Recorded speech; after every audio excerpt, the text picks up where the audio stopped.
pravna vsebina, kaj so te tožbe bile, tako mislim, ali je to, da so bila obljubljena delovna mesta, pa niso bila, ali kaj je bilo, so bile to plače, ali je bilo prekinitev pogodb, to so zelo različne zadeve, tukaj v tem pravzaprav nimamo čisto več, ne? Ja, zelo velik spektr je, v glavnem gre predvsem za nepravo, delovno-pravno razmerje, oziroma nepravilnosti pri delovno-pravnih razmerjih.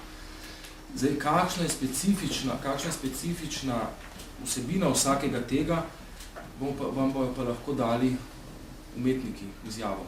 Umetniki imajo razsodbo, vam bojo dali, če boste imeli razsodbo. Lahko gre za različne zdaj, ampak v glavnem gre za... Če poteče pogodba, potem, če nimajo drugih, to potem ni kršitev. Če ne dobijo podaljšanje pogodbe. Različne zadeve. So je zakon, mislim, da 53, jaz ne bom pač o tem govoril, ker nisem strokovnjak, ampak je zakon, ki pravi, da po 2 letih umetniška pogodba, ki je začasna, se spremeni v trajno. To ni res.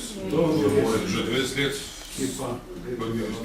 Sej zato pravim, jaz pač boste šli, lahko se vidite s vsakim umetnikom, ki je toži, boste videli pač kakšna je tožnica in se z njimi dogovorili. A bi lahko dobili, vi pa nesli pripeljali enega pravnika, pa konkretizirali. Imamo po točki 1, 5 nezadovoljnežev, 2, 3, 4, 5, pa vsak pove situacijo. Jaz sem pravnik po stroki. Delovna zakonodaja ima svoja pravila in sem sigurna, da ima tudi teater svojega pravnika, ki jim svetuje, da ne pride do delovnih, recimo, kako bi rekla, nepravilnosti. Izgleda pa tukaj malo čudno, ker mi ne vemo, zakaj s tem niso zadovoljni.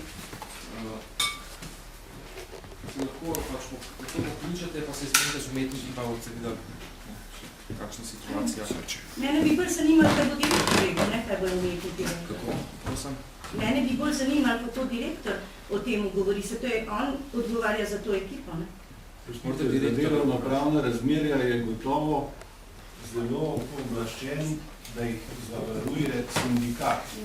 Ali ste se obrnili na sindikat? Smo se obrnili na sindikate. Zakaj ne da sindikat nobene izjave?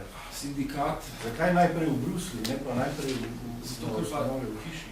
Veliko zadev, ena od zadev je tudi ta, da pravnica, ki zastopa gledališče, pač v eni od tožb, pa tudi v preteklih tožbah, je tudi pravnica, ki zastopa pravice delavcev pri sindikatu. Sicer je več pravnih na razpolago, ampak podpisniki so se pač odločili, da bojo zadevo tako pač brez sindikata izpeljali.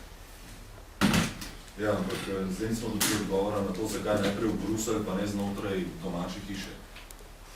Ker se je že poskušalo, že 4 leta se poskuša. Pa ste se pogovarjali s sindikatom 4 leta? Jaz osebno ne, to se pa zaposleni pogovarjali.